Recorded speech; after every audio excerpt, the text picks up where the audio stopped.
அப்போஸ்தலனாகிய பவுல் பிலிப்பியருக்கு எழுதின நிருபம் 4ஆம் அதிகாரம் முதல் 3 வசனங்களை நாம் வாசிக்கலாம். அப்போஸ்தலனாகிய பவுல் பிலிப்பியருக்கு எழுதின நிருபம் 4ஆம் அதிகாரத்துல முதல் 3 வசனங்களை நம்மள ஒருத்தர் சத்தமாய் வாசிக்கலாம். ஆதலால் எனக்கு பிரியமும் வாஞ்சையுமான சகோதரரே, எனக்கு சந்தோஷமும் நீளமுமானவர்களே, பிரியமானவர்களே, இந்தபடியே கர்த்தருக்குள் நிலைத்திருங்கள். கர்த்தருக்குள் ஒரே சிந்தையாய் இருக்க எயோதியாளுக்கும் சிந்திகேயாளுக்கும் புத்தி சொல்லுகிறேன். அன்றியும் என் உத்தம கூட்டாளியே, அவர்களுக்கு உதவியாய் இருக்கும்படி முன்னையும் வேண்டிக் கொள்கிறேன். அவர்கள் இளைஞரோடும் மற்ற என் உடல் விளையாட்டுகளோடும் கூட சுவிசேஷ விஷயத்தில் என்னோட கூட மிகவும் பிரயாசப்பட்டார்கள். அவர்களுடைய நாமங்கள் ஜீவ புஸ்தகத்தில் இருக்கிறது. அப்போஸ்தலனாகிய பவுல் பிலிப்பியருக்கு எழுதின இந்த நிருபத்தை நாம தொடர்ந்து தியானித்து கொண்டு வருகிறோம். இதுல இந்த பகுதி பார்த்தீங்கன்னா ஒரு எஸ்கட்டாலஜிக்கல் அப்ரோச்னு சொல்லுவாங்க.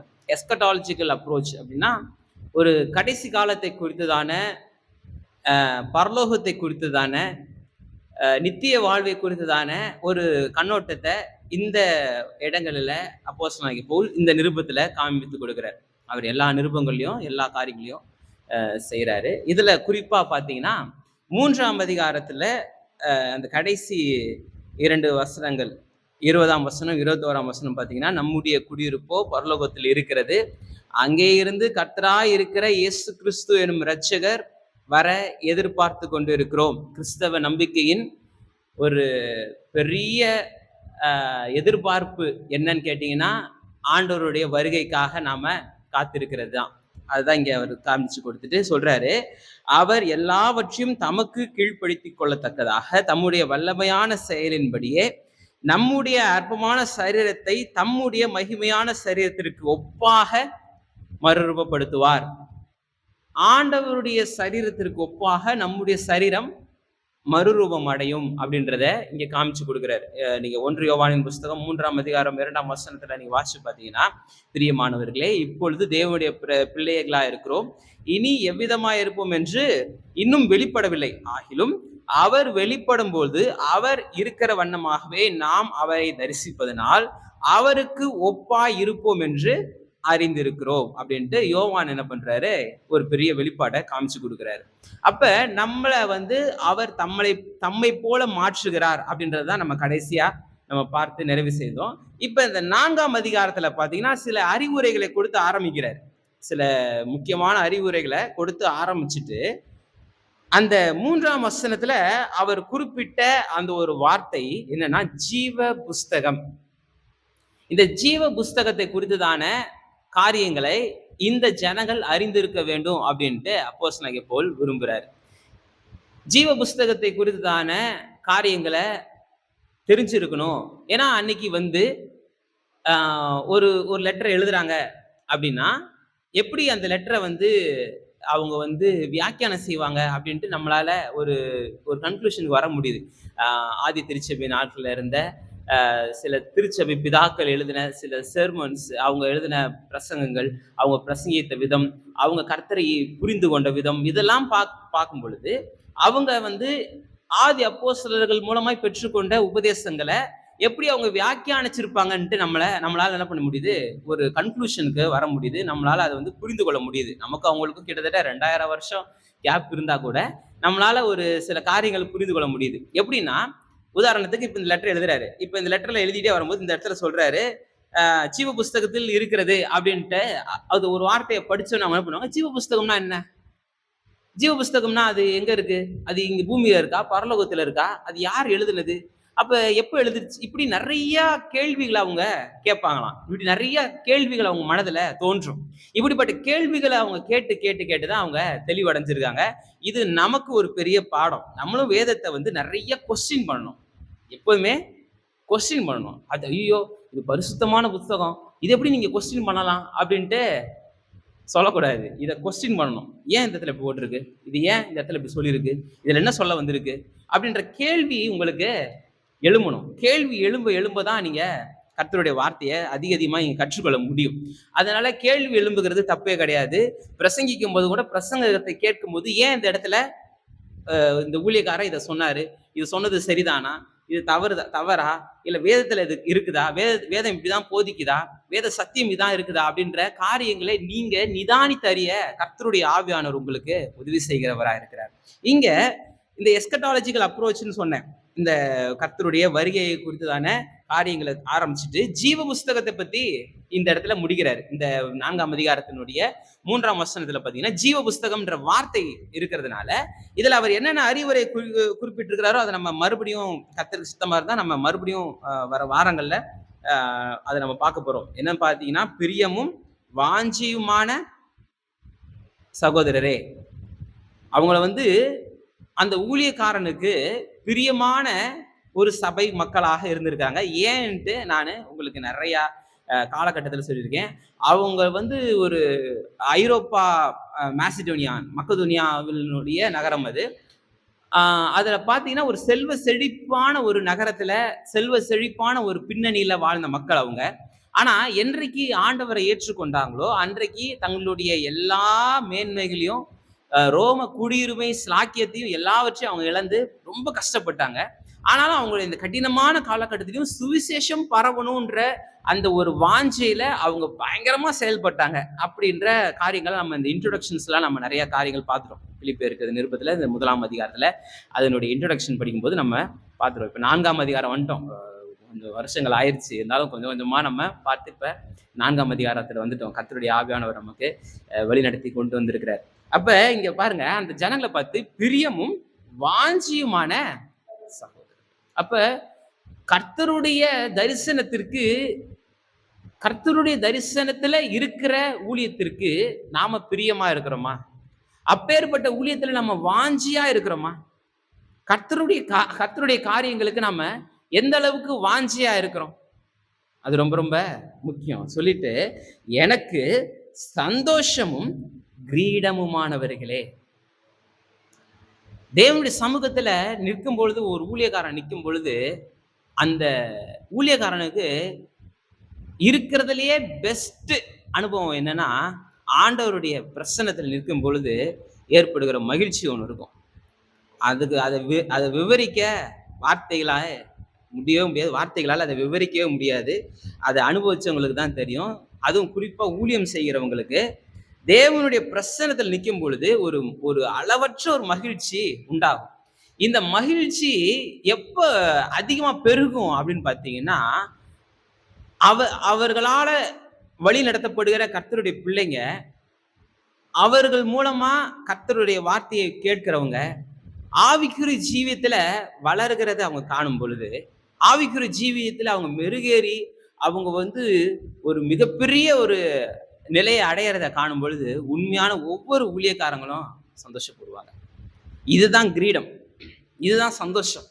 அவங்க வந்து எவ்வளவு காணிக்கை கொடுக்குறாங்க, அவங்க வந்து என்னென்ன செய்யறாங்க, எனக்கு என்னுடைய வாழ்க்கையில அவங்க சாப்பாடு கொடுத்தாங்க, இதெல்லாம் வந்து ஒரு நிரந்தரம் இல்லாத ஒரு சந்தோஷம். ஆனா நித்தியமான சந்தோஷம் ஒரு ஊழியக்காரனுக்கு என்னன்னு கேட்டீங்கன்னா, உண்மையான சந்தோஷம் உண்மையான ஊழியனுக்கு எப்ப ஏற்படும்னா, அவங்களுடைய ஆவிக்குரிய வாழ்க்கையில அவங்களுடைய வளர்ச்சியை காணும் பொழுது ஏற்படும். அதான் இங்க சொல்றாரு, எனக்கு பிரியமும் எனக்கு சந்தோஷமும் கிரீடமுமானவர்களே. ஆண்டவருடைய சமூகத்துல போகும்போது எது கிரீடமா இருக்கு? அந்த சபை மக்களுடைய ஆவிக்குரிய வளர்ச்சி தான் அந்த ஊழியக்காரனுடைய கிரீடமா இருக்கு. அப்ப நமக்கு ஒரு பெரிய பாடம். நம்ம வந்து வாஞ்சியா இருக்கணும், கர்த்தருடைய ஊழியத்துல பிரியமா இருக்கணும், கர்த்தருடைய வேதத்துல பிரியமா இருக்கணும், கர்த்தருடைய காரியங்களை பிரியமா இருக்கணும், வாஞ்சை நமக்கு இருக்கணும் அப்படின்ற அட்வைஸ் நமக்கு தராரு. 2வது சந்தோஷம். அதாவது ஒரு ஊழியக்காரனுக்கு சந்தோஷம், ஒரு ஊழியக்காரனுடைய கிரீடமா நாம இருக்கணும் அப்படின்ற ஒரு மிகப்பெரிய சத்தியத்தை இங்க நம்ம கற்றுக் கொடுக்கிறாரு. அடுத்தது 2ஆம் வசனத்துல பாத்தீங்கன்னா, கர்த்தருக்குள் ஒரே சிந்தையா இருக்க ஏயோதியாளுக்கும் சிந்திக்கையாளுக்கும் புத்தி சொல்கிறேன். இப்ப ஆதி திருச்சபையில இருக்கிற பெண்களின் நிலை, பெண்களுடைய பங்கு பற்றி நிறைய ஸ்டடீஸ் இருக்கு. நீங்க விருப்பப்பட்டீங்கன்னா நான் உங்களுக்கு அதை நிறைய இதுக்கு கைட் பண்றேன். ஆதி திருச்சபையிலுடைய பெண்களின் பங்கு நம்ம இது வந்து 2000 வருஷத்துக்கு முன்னாடி கதை.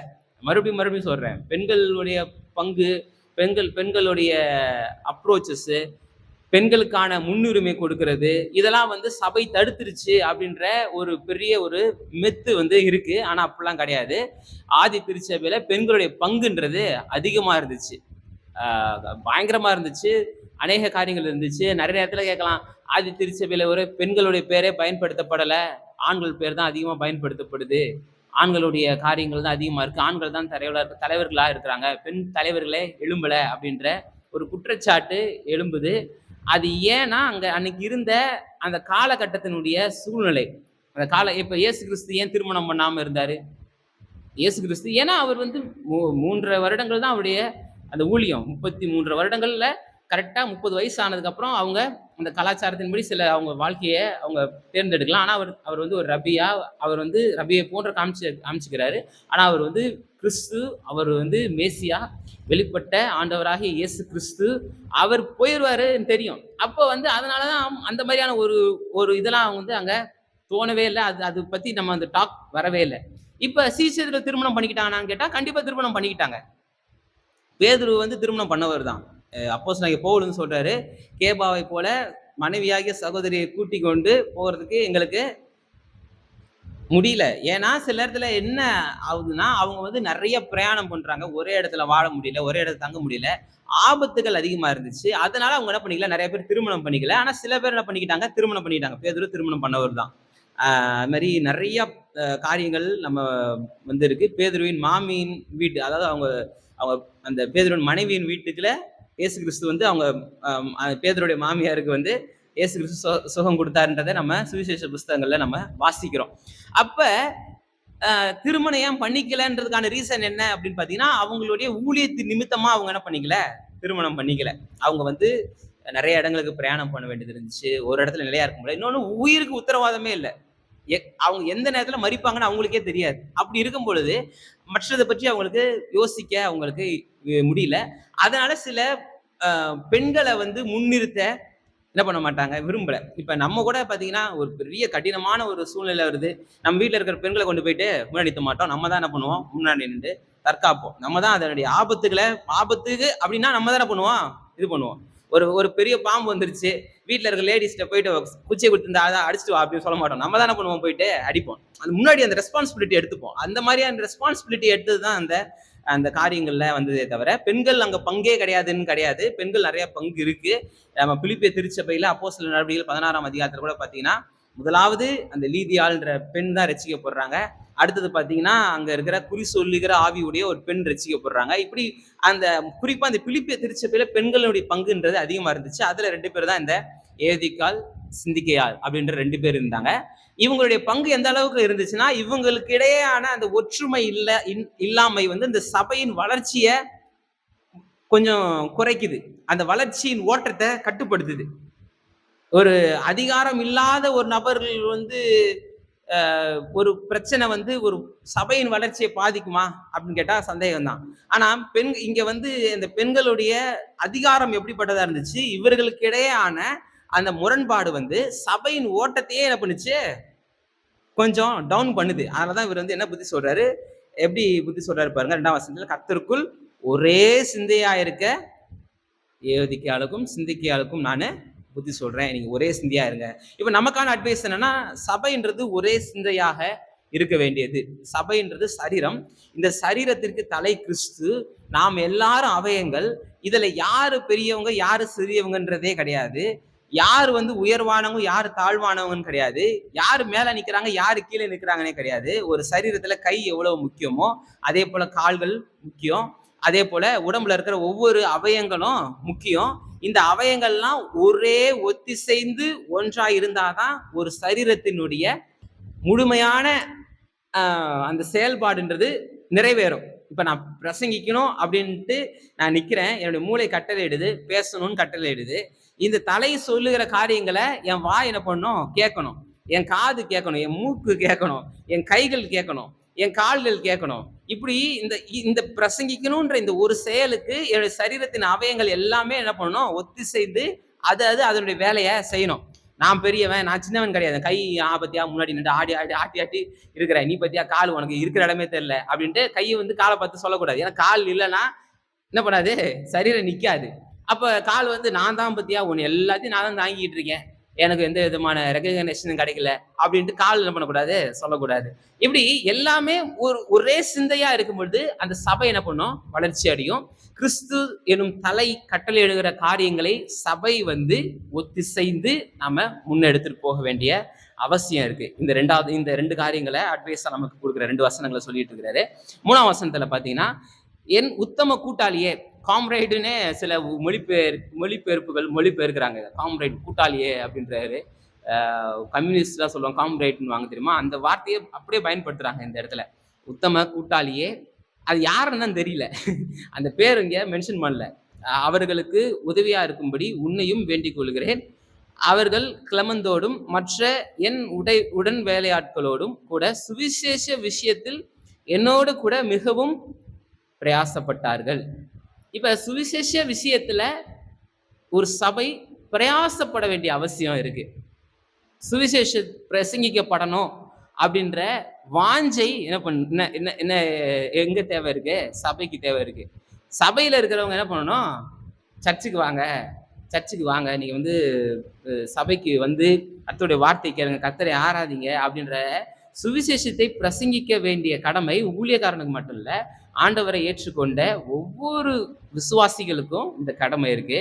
இதுல வேதனையான விஷயம் என்னன்னா, விசுவாசிகளே சர்ச்சுக்கு வாங்க, சர்ச்சுக்கு வாங்க மெசேஜ் போட வேண்டியது இருக்கு, அதுக்கப்புறம் கூப்பிட்டு ஃபோன் பண்ணி இன்னைக்கு ப்ரேயர் இருக்குங்கன்னு சொல்ல வேண்டியது இருக்குது. இது மாதிரி நிறைய விஷயம் இன்னைக்கு இவங்களுக்கே மறுபடியும் சொல்ல வேண்டியது இருக்கு. இதுதான் வந்து பெரிய கொடுமை. இவங்க போய் சொல்லணும் இன்னைக்கு ப்ரேயர் இருக்கு வாயான்னு கூப்பிடுறதுக்கு பதிலா ஊழியக்காரங்க என்ன பண்றான், இன்னைக்கு மெசேஜ் அனுப்பிச்சு அதை பண்ணி இதை பண்ணி இதில் ஃபோன் பண்ணி சொல்லி இதில் வெத்தலை பார்க்க வச்சு வீட்டில் போய் ஸ்வீட் வச்சு இன்னைக்கு கண்டிப்பா ப்ரேயருக்கு வந்துருங்க அப்படின்னு காலில் வேற விழணும் போல இருக்கு, அப்பதான் வருவாங்க போல இருக்கு. ஏன்னா அந்த அளவுக்கு இன்னைக்கு ஒரு மந்தம் உள்ள இருதயம் உள்ளவர்களாக தான் இன்னைக்கு விசுவாச குடும்பங்கள் இருக்கு. அது ரொம்ப வேதனையான விஷயம். அதாவது ஊழியக்காரங்களா நீங்க எழும்பி பிரகாசிக்க வேண்டிய நேரத்துல உங்களுக்கே சுவிசேஷம் என்ன பண்ண வேண்டியது இருக்கு, அறிவிக்க வேண்டியது இருக்கு. உங்களுக்கே என்ன பண்ண வேண்டியது இருக்கு, சில நேரத்துல சொல்ல வேண்டியது இருக்கு. அதனால நான் சில நேரத்துல முடிவு பண்ணிட்டேன், சில காரியங்கள்லாம் நீ வராம போ, நான் சுவிசேஷம் அறிவிக்க போறேன். ஒன் டைம் ஐயோ, அதாவது சில கேர் எடுக்க வேண்டியது இருக்கு. சில இடத்துல பார்த்து சில நேரங்கள்ல சில பேரை வந்து கவனிக்க வேண்டியது இருக்கு. ஆனா உங்களையே கவனிச்சிட்டு இல்லாம நான் அடுத்த வேலையை பார்க்க போனோம். இன்னும் அறிவிக்கப்படாத இடங்கள் அதிகமா இருக்கு. அறிவிக்க வேண்டியவர்கள் இருக்காங்க, வாஞ்சி உள்ளவர்கள் இருக்காங்க, அவங்களெல்லாம் தேடி போகணும். இப்படியே உட்காந்துக்கிட்டு நீ சர்ச்சுக்கு வாங்க, நீங்க வாங்க, நீ ஏன் வரல, கண்டிப்பா கேட்பேன், கண்டிப்பா விசாரிப்பேன். அதை பத்தி என் கன்சர்ன் இருக்குது. ஆனா இதையே நான் மறுபடியும் பண்ணிட்டு இருக்க மாட்டேன். அடுத்த வேலைக்கு நான் போயிருவேன். இப்படி சுவிசேஷ விஷயத்துல ரொம்ப ஜாக்கிரதையா இருக்கணும். இப்படி சுவிசேஷ விஷயத்துல இருந்தா மாத்திரம்தான், சுவிசேஷத்துல உங்களுக்கு பங்கு இருந்தா மாத்திரம்தான், சுவிசேஷம் பிரகடனப்படுத்துறதுல, தேவனுடைய ராஜ்யம் கட்டப்படுகிறதுல உங்களுடைய பங்கு இருந்தா மாத்திரம்தான் உங்களுடைய நாமம் ஜீவ புஸ்தகத்துல இடம் பெற்று இருக்கும். இல்லை என்றால் இல்லை, வாய்ப்பே இல்லை. இது கடினமா இருந்தாலும் அதான் உண்மை, அதான் நிஜம், இதான் ரியாலிட்டி. இப்ப இந்த ஜீவ புஸ்தகம்ட்டு சொல்லிட்டாரு. இப்ப நான் சொன்ன மாதிரி ஆதி திருச்சபையின் காலகட்டத்தில் அவங்க அப்ரோச் என்ன அப்படின்னு பாத்தீங்கன்னா, ஜீவ புஸ்தகம்னா அது என்ன, அந்த புஸ்தகம் எங்க இருக்கு, இப்படி நிறைய கொஸ்டின்ஸ் என்ன பண்ணும் அவங்களுக்கு எழும்பி இருக்கும். இப்ப இதை நம்ம விளங்கி கொள்றதுக்கு, நம்ம புரிந்து கொள்றதுக்கு இதை வந்து நான் வந்து ஒரு 3 முக்கியமான காரியங்களை மாத்திரம் நான் சொல்லி நிறைவு செய்யலாம் அப்படின்ட்டு நான் விசுவாசிக்கிறேன். ஒண்ணு, இந்த ஜீவ புஸ்தகத்தை பற்றி தான பரிசுத்த வேதாகமம் கூறும் உண்மைகள் என்ன. 2வது, இந்த ஜீவ புஸ்தகம் எங்க இருக்கு, இதன் சொந்தக்காரர் யார். 3வது, இந்த ஜீவ புஸ்தகத்துல நம்முடைய பெயர் இடம்பெற நாம் என்ன செய்யணும் அப்படின்ற 3 முக்கியமான காரியங்களை, அடிப்படையான காரியங்களை மாத்திரம் இன்னைக்கு நாம பார்த்து நிறைவு செய்ய போறோம். ஏன்னா இந்த ஜீவ புஸ்தகம்ன்றது ரொம்ப ரொம்ப முக்கியம். இதை பற்றி தான ஒரு புரிதல் வந்து சபைக்கு இருக்க வேண்டியது ரொம்ப ரொம்ப அவசியம். இங்க சபை விசுவாசிகள் எப்படி இருக்கணும்ன்ற, இப்ப சபை எப்படி இருக்கணும்ன்றதெல்லாம் நம்ம போட்டு வெளுத்து வாங்கியிருக்கிறோம். 2ஆம் அதிகாரம் 3ஆம் அதிகாரத்துல பாத்தீங்கன்னா, குறிப்பா இந்த 3ஆம் அதிகாரத்துல பாத்தீங்கன்னா, பொல்லாத வேலையாட்கள் அப்படின்ற காரியங்கள்ல ஒரு ஊழியக்காரங்க, ஒரு ஊழியம் எப்படிலாம் மோசமானதா இருக்கு, எப்படி இருக்கு, எப்படி ஒரு கர்த்தருக்கு பிரியமில்லாத காரியங்களா செய்யறாங்க அப்படின்ற காரியங்களை புடிச்சு வெளுத்து வாங்கி இருக்கிறோம். இங்க அப்போஸ்தலனாகிய பவுல் அதான் செய்யறாரு. நம்மளும் அதை பாரபட்சமே இல்லாம பேசிட்டோம். இல்ல அது நமக்கும் சேர்த்துதான். ஊழியக்காரங்கன்னு பேசும்போது 10 பேரை காமிக்கிறேன்னு கிடையாது. எனக்கும் நானும் என்ன பண்றோம், அதுல அந்த எச்சரிப்பு எனக்கும் தான். நானும் அந்த எச்சரிப்பை கேட்டு, நான் பேசுறேன்றதுனாலே எனக்கு அந்த எச்சரிப்பு இல்லன்னு கிடையாது. நான் ஊழியக்காரங்க அப்படின்னு நான் எச்சரிக்கிற காரியங்கள் எல்லாமே எனக்கும் பொருந்தும். நான் என்ன பண்ணணும், என்னுடைய வழியை காத்துக்கொள்ளணும், என்னோட நடைய நானு உறுதிப்படுத்திக்கணும். இங்க விசுவாசிகளை குறித்து இந்த 4ஆம் அதிகாரத்துல அதாவது கர்த்தரை ஏற்றுக்கொண்ட சபையில இருக்கிற அங்கத்தினரை குறித்து இங்க சொல்லும் பொழுது, அவர்கள் பிரியமா இருக்கணும். அவங்க அதாவது ஊழியக்காரனுக்கு பிரியம் உள்ளவர்களா இருக்கணும். ஊழியத்துல வாஞ்சி உள்ளவர்களா இருக்கணும். அப்புறம் இந்த ஊழியக்காரனுக்கு சந்தோஷத்தை ஏற்படுத்துகிறவர்களா இருக்கணும். இந்த ஊழியக்காரனுடைய கிரீடமா இருக்கணும். அதாவது உண்மையான ஊழியக்காரர்களுடைய கிரீடமா இருக்கணும். சபையில ஒரே சிந்தை உள்ளவர்களா இருக்கணும். சபை ஐக்கியத்துல ஒரே சிந்தை உள்ளவர்களா இருக்கணும். சுவிசேஷத்துல வாஞ்சி உள்ளவர்களா இருக்கணும். இப்படிப்பட்ட காரியங்களை சொல்லிட்டு, இப்படிப்பட்டவர்களுடைய நாமங்கள் ஜீவ புஸ்தகத்துல எழுதப்பட்டிருக்கு. இப்ப ஜீவ புஸ்தகம்னா அது எங்க இருக்கு? நான் அதாவது போயிட்டு பார்த்துட்டு இருந்தேன்னா, சமீபத்துல இந்த ரொம்ப பிரபலமான ஒரு ஒரு தீர்க்கதரிசி இருந்தார். ரொம்ப ஃபேமஸா இருந்தார். இப்பயும் இருக்கிறாரு. அவங்களுடைய மெசேஜ்லாம் நான் கேட்பேன். எல்லாருடைய மெசேஜ் நான் சும்மா இருக்கும்போது நான் ஸ்பீக்கர்ல போட்டு விட்டுட்டு மற்ற வேலையை செஞ்சுக்கிட்டு இருப்பேன். ஏதாவது சின்ன சின்ன வேலை இருந்துச்சு, ஏதாவது வண்டி கிண்டி கழுவுறோம், ஏதாவது மற்ற க்ளீன் பண்றோம்னா ஒரு ஸ்பீக்கர்ல ஒரு மெசேஜை போட்டுட்டு செய்வேன். நான் ப்ரிப்பேர் பண்றதுக்கு முன்னாடி ப்ராப்பரா உட்காந்து ஸ்டடி பண்றதுக்கு சில மெசேஜ்களை கேட்பேன். சில இது ப்ராப்பரா உட்காந்து கேட்கறது இருக்கு. சும்மா போற போக்கில கேட்கற மெசேஜ்லாம் சில விஷயங்கள் இருக்கு. அப்ப பாத்தீங்கன்னா அவர் கர்த்தருடைய ஆவி, அதாவது அவருடைய ஆவி எடுத்துக்கொள்ளப்பட்டு பரலோகத்துக்கு போறதை பத்தி நிறைய விஷயங்கள் அவர் சொல்றதெல்லாம் கேட்டுட்டு இருந்தேன். அது மாதிரி இந்த ஜீவ புஸ்தகத்தை நான் போய் பார்த்துட்டு வரல. அப்படி நான் போய் பார்த்துட்டு வந்தேங்க. நான் போய் இப்போ சாப்பிட்டுட்டு உட்காந்து ஜெபம் பண்ணிட்டு இருந்தேன். அப்போ கர்த்தருடைய ஆவியானவர் என்னுடைய ஆவி எடுத்துட்டு கொண்டு போயிட்டாரு. எடுத்துட்டு போய் பார்த்தா அங்க ஒரு பெரிய புக் இருந்துச்சு. அந்த புக்கை நான் பார்த்தேன் அப்படின்னு நான் சொன்னேன்னா, அதை நீங்க நம்புறதை விட பரிசுத்த வேதாகமும் சொல்லுது இல்ல, அதை நீங்க நம்பலாம், அதிகமா நம்பலாம். இப்ப ஜீவ புஸ்தகத்தை குறித்துதான நிஜங்கள் என்ன? ஜீவ புஸ்தகத்தை குறித்துதான நிஜங்கள் அப்படின்னும் போது, இந்த புத்தகத்துல ஆண்டவர் சிலருடைய கர்த்தருடைய அவரை ஏற்றுக்கொண்டவர்களுடைய நாமங்களை எழுதி வைக்கிறாரு. இந்த லிஸ்ட்ல இருக்கிறவங்க மாத்திரம் தான் என்ன பண்ண முடியுது, பரலோகத்துக்கு போக முடியுது. அந்த இப்ப பரலோகத்துல நிறைய புத்தகங்கள் இருக்கு. அதுல ஒண்ணுதான் இந்த ஜீவ புஸ்தகம். இந்த ஜீவ புஸ்தகத்துல யாருடைய பெயர்கள்லாம் எழுதப்பட்டிருக்கோ அவங்க தான் என்ன பண்ண முடியும், பரலோகம் போக முடியும். இந்த ஜீவ புஸ்தகத்துல பேர் இல்லாதவங்க பரலோகத்துக்கு போக முடியாது. இது ஓப்பனாவே நான் சொல்றேன். இது நீங்க கேட்கிற உங்களுக்கு கடினமா இருந்தாலும் சரி, இதான் நிஜம். நரகம் தான், வேற வழி இல்லை. இதுல லிஸ்ட்ல பேர் இருந்தா மாத்திரம்தான் போக முடியும். ஒரு பெரிய ஒரு பார்ட்டி கண்டக்ட் பண்றாங்க, யாரெல்லாம் வருவாங்க, யாரெல்லாம் உள்ள விடணும்ட்டு ஒரு லிஸ்ட் இருக்கும். பேர் இருக்கிறவன தான் என்ன பண்ணுவான், முக்கியமான அந்த நபர்கள்ல பேர் இருந்தா மாத்திரம் தான் என்ன பண்ணுவான், உள்ள விட மாட்டான். போற வரவனெல்லாம் என்ன பண்ண மாட்டான், விட மாட்டான். ஒரு முக்கியமான கூடுகிறவர்களுடைய காரியங்கள்ல இப்ப திடீர்னு பிரதம மந்திரி வராருன்னு வச்சுக்கோங்களேன், ஏதோ ஒரு இதுல உங்களை இன்வைட் பண்றாங்க அப்படின்னா உங்களுடைய பேர் அங்க நோட் பண்ணி வச்சிருவாங்க, எல்லாம் பண்ணி வச்சிருவாங்க. நீங்க போகும்போது நீங்க உங்க ஐடி ப்ரூஃப் எடுத்துட்டு போயிட்டு நான் தாங்க அது அப்படின்னு காமிக்கணும். ஐடி ப்ரூஃபோட போனோம், நான் தான் அது, இந்த போட்டிருக்குல்ல இந்த பேர் சாமுவேல் ஜோசப்னு போட்டிருந்தா அது நான் தான் அப்படின்ற ஐடி ப்ரூஃபை காமிக்கும் பொழுது அவங்க என்ன பண்ணுவாங்க, நீ தான் அப்படின்ட்டு என்ன பண்ணுவாங்க, உள்ள விடுவாங்க. ரோட்ல போயிட்டு இருந்தாங்க, ஒரே கலர் லைட்டு போட்டிருந்தாங்க, ஒரே சத்தமா இருந்துச்சு, நான் உள்ள வரேன் அப்படின்னா உள்ளலாம் விட மாட்டாங்க.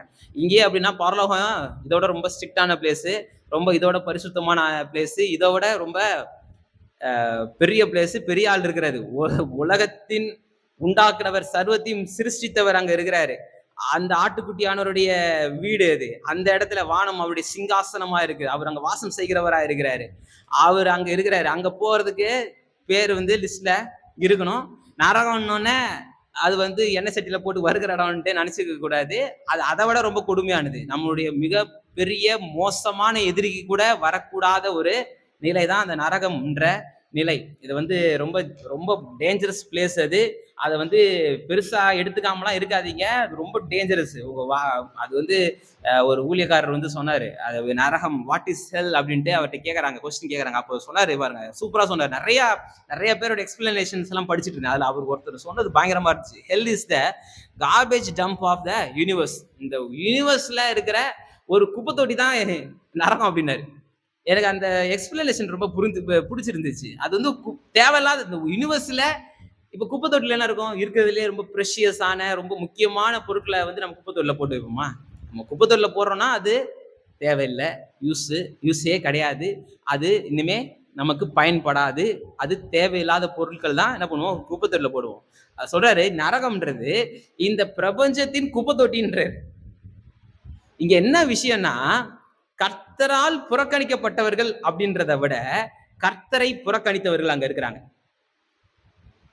இப்ப நாம என்ன பண்ணுவோம்? நமக்கு தேவையில்லைன்றத ஒரு பொருள் என்ன பண்ணுவோம்? குப்பை தொட்டில போடுவோம். எனக்கு சில பொருள் யூஸ் பண்ணுவோம். யூஸ் பண்ணிட்டு இப்ப சாக்லேட் இருக்கு அப்படின்னா கவரை பிரிச்சு உள்ள இருக்கிறத சாப்பிட்டு பேப்பர் என்ன பண்ணுவோம்? வெளிய போடுவோம். ஒரு பழம் இருக்கு, ஒரு வாழைப்பழம் இருக்குன்னா பழத்தை சாப்பிட்டு தோலை என்ன பண்ணுவோம்? போடுவோம். இங்க நரகம்ன்ற இந்த குப்பை தொட்டி எப்படின்னா, ஆண்டவர் ச்சே இவங்கலாம் வேணாம் அப்படின்னு அப்படி கிடையாது. அப்படி தூக்கி போடல. இவங்க ஆண்டவரை தூக்கி போட்டாங்க. அது ஆக்சுவலா தூதர்களுக்காக உருவாக்கப்பட்ட இடம்ட்டு வசனம் சொல்லுது. அந்த தூதர்கள் என்ன பண்றாங்க? இந்த ஆண்டவரை நிராகரிக்கிறாங்க. அதனாலதான் அவங்களுக்கென்று ஏற்படுத்தப்பட்ட இடம் தான் நரகம். தள்ளப்பட்ட தூதர்கள் இவங்க இவங்க என்ன பண்றாங்க? இவங்க பண்ண பாவம் என்ன? இந்த ஆண்டவரை நிராகரிச்சாங்க. இவர் தூதர்களுக்கு இரக்கம் காட்டாம ஏன் மனிதர்களுக்கு இரக்கம் காட்டுறாரு அப்படின்ட்டு ஒரு பெரிய ஒரு ஒரு கொஸ்டினே இருக்கு. ஏன்னா மனிதனும் அதேதான். மனிதன் என்ன பண்றான்? ஆண்டவரை நிராகரித்து இதை புசிக்கும் நாள்லயே நான் சாக மாட்டேன், நான் தேவனை போல மாறிடுவேன் அப்படின்ட்டு இந்த தூதன் என்ன தள்ளப்பட்ட தூதன் தள்ளப்படுறதுக்கு முன்னாடி அவன் என்ன பாவம் செஞ்சானோ அதே பாவத்தை தான் இங்க மனுஷனும் செய்யறான். இப்ப பாவம்ன்றது தேவனை தள்ளிவிடுது, தேவனை ஒதுக்குது. இதுதான் பிரதானம். மற்ற இதெல்லாமே இதனால வரும் விளைவுகள், இதனால வரும் காரியங்கள். ரொம்ப டேஞ்சரு. நரகம்ன்றது நம்ம நினைக்கிறத விட ரொம்ப மோசமான இடம். எண்ணெயில போட்டு வறுப்பாங்க, இல்ல நெருப்பு எரிஞ்சுக்கிட்டு இருக்கோம் அப்படின்னா கூட அதுவே பெட்டர்.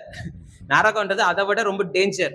அதனால சில காரியங்கள்லாம் வந்து கொஞ்சம் கேர்ஃபுல்லா இருக்கிறது ரொம்ப ரொம்ப முக்கியம். இப்ப இந்த ஜீவ புஸ்தகத்தை குறித்து எங்க நம்ம வாசிக்கிறோம் அப்படின்னா பரிசுத்த வேதாகம் தான் கத்துறது. நான் வெளிப்பாட பார்த்துட்டு வந்து நான் சொல்ல, நான் போனேங்க ஆண்டவர் வந்து எனக்கு இட்லியும் குடல் குழம்பும் கொடுத்தாரு. எனக்கு ரொம்ப பசிச்சிச்சு, நான் சாப்பிட்டுட்டு இருக்கும்போது அவருக்கு திரும்பி பார்த்தேன், அங்க ஒரு புக் இருந்துச்சு. ஆண்டவரே அது என்ன ஆண்டவர்ன்னு கேட்டேன். அவரு அதான்ப்பா ஜீவ புஸ்தகம் சொன்னாருன்ட்டு நான் வந்து சொல்லல. நான் அப்படி சொல்லல. பரிசுத்த வேதாகமத்துல எழுதப்பட்டிருக்கிற அந்த புத்தகத்தை தான் நான் உங்களுக்கு காமிச்சுக்கிறேன். அப்ப ஜீவ புஸ்தகம்னு ஒண்ணு இருக்கு. அது அப்படின்ற அறிவு நமக்கு எங்க இருந்து வருது? பரிசுத்த வேதாகமம் கற்றுக் கொடுக்குது. நான் என்னுடைய வெளிப்பாட்டின் மூலமா நான் அதை பார்த்துட்டு வந்தேன், இல்ல இந்த ஊழியக்காரர் பார்த்துட்டு வந்தாரு, அந்த ஊழியக்காரர் பார்த்துட்டு வந்தாரு, அவர் சொன்னாரு இவர் சொன்னாருன்ட்டு நான் கேட்டதை வச்சு நான் சொல்லல, நான் பார்த்ததை வச்சு நான் சொல்ல, பரிசுத்த வேதாகமம் சொல்றதுனால சொல்றேன். அதனால இதெல்லாம் விட இப்ப இது வந்து ரொம்ப ரியல். ஏன்னா இது பரிசுத்த வேதாகமம் சொல்லுது. இந்த ஜீவ புஸ்தகம் ஒண்ணு இருக்குன்றத பரிசுத்த வேதாகமமே சொல்லுது. அப்படின்னும் பொழுது ரொம்ப ரொம்ப ரியல், ரொம்ப ரொம்ப நிச்சயம். இது நம்ப தகுந்தது, இது உறுதியானது. இப்படி ஒரு புத்தகம் இருக்குன்றது நிச்சயமானது. சரியா? இப்ப இதை நம்ம எங்க முத பாக்குறோம்னு பார்த்தா யாத்திராகமத்தின் புஸ்தகத்துல தான் முத பாக்குறோம். யாத்திராகமத்தின் புஸ்தகத்துல 32ஆம் அதிகாரத்துல வாசி பாத்தீங்கன்னா, இதை இஸ்ரேல் ஜனங்கள் என்ன பண்றாங்க? பாவம் செஞ்சிடறாங்க. இப்ப அவங்களுடைய பேரெல்லாம் நான் எடுத்து போடுறேன், வேணவே வேணாம் அப்படின்ட்டு ஆண்டவர் கோவப்படுறாரு. அப்ப மோசே வந்து ஒரு தலைவனா அவர் என்ன பண்றாரு? தன்னை எப்படி நிரூபிச்சு காண்பிக்கிறாரு பாருங்க. 32ஆம் அதிகாரத்துல 31ஆம் வசனத்துல இருந்து வாசி பாருங்களேன். யாத்திராகமத்தின் புஸ்தகம் 32ஆம் அதிகாரத்துல அப்படியே மோசே கர்த்தரிடத்தில் திரும்பி போய், ஐயோ, இந்த ஜனங்கள் பொன்னினால் தங்களுக்கு தெய்வங்களை உண்டாக்கி மகா பெரிய பாவம் செய்திருக்கிறார்கள். ஆகியும் தேவரீர் அவர்கள் பாவத்தை மன்னித்தருளும்.